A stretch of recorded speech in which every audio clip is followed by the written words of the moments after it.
ना आज राज्यभर काँग्रेसचं आंदोलन सुरू आहे, काय म्हणा? नरेंद्र मोदीच्या सरकारच्या विरोधात प्रचंड चीड आपण पाहतोय। देशाच्या लोकसभेचे विरोधी पक्ष नेते त्यांच्याबद्दलचं मोदींच्या सरकारमध्ये असलेली लोक आणि त्यांचे आमदार आणि खासदार राहुल गांधीजींना आणि देशाच्या विरोधी पक्ष नेत्याला जीवे मारण्याची धमकी देत आहे आणि मोदी आणि अमित शाह शांत बसलेले आहेत। म्हणजे या सगळ्या गोष्टीचं हे होतं आणि म्हणून यांना जाग करण्यासाठी आज महाराष्ट्रामध्ये हे आंदोलन आम्ही केलेलं आहे आणि हे ऐकले नाही तर मग उत्तर देण्याची पण तयारी आमची आहे। वन नेशन वन इलेक्शन बाबत काय म्हणणार आपण?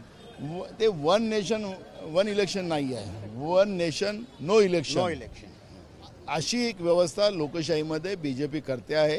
लोकतांत्रिक व्यवस्थेवर घाला टाकण्याचं पाप ते करतात आहेत आणि त्यासाठी हे नवीन नवीन मार्ग ते काढतात। मुख्यमंत्र्यांच्या सभेमध्ये शेतकऱ्यांनी त्यांचा ताफा धक्का नाही हो। आता तर निवडणुका लागू द्या, म्हणजे यांना सरकारला पण लोक फिरू देणार नाही, हे तर एक शॅम्पल आहे। आज कोकण बैठकीचा आढावा बैठक आहे, काय किती कोकणासाठी जागा मागणार आहे? अजून जागेच बैठकीमध्ये निर्णय होणार। एबीपी माझा, उघडा डोळे बघा नीट।